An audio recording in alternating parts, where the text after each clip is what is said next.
এখানে যে কাজটি করলাম, প্রথমেই এখানে এসে খালি গায়ে রোদ লাগাচ্ছিলাম এবং শ্বাস প্রশ্বাসের ব্যায়ামগুলো করতেছিলাম। যে ব্যায়ামটি আজকে করেছি, মানে শ্বাস নিচ্ছে এভাবে, শ্বাস নিচ্ছি, পরে খুব ধীরে ধীরে ছাড়ছি। এভাবে 10 বার নেওয়ার পরে 4, 7, 8 এই শ্বাস প্রশ্বাসের ব্যায়ামগুলো করলাম। তারপর এখানে কিছু ছাত্র ছোটো ভাইয়েরা আসলো, তাদের সাথে আমরা কিছু কথা বললাম। ব্যাপার হলো, এখানে আমি আসছি কি নিয়ে আসছি দেখেন। এখানে আমার সাথে আছে কি, এই যে জেকে লাইফস্টাইলের প্ল্যানার, ঠিক আছে। এই প্ল্যানারটা আমি প্রতিদিন নিয়ে আসি, এসে আমি পরে দেখি যে আমার জন্য কি করা উচিত বা কি করতেছি বা কত % মানতেছি। এই প্ল্যানারগুলো আপনারা অনেকেই দেখে থাকবেন যে এখানে প্ল্যানার দেখলে একটি সিদ্ধান্ত নেওয়া যায়, ঠিক আছে।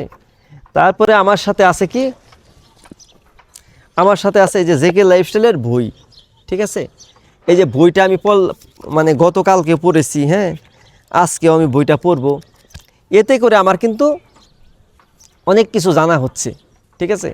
আপনারা যারা অযথা দোকানপাট আড্ডা না দিয়ে আপনারা যদি খালি গায়ে রোদ লাগান, এটি আপনাদের ভিটামিন ডি তৈরি হবে। আর এই বইগুলো যদি পড়েন, আস্তে আস্তে আপনাদের জ্ঞান বৃদ্ধি পাবে।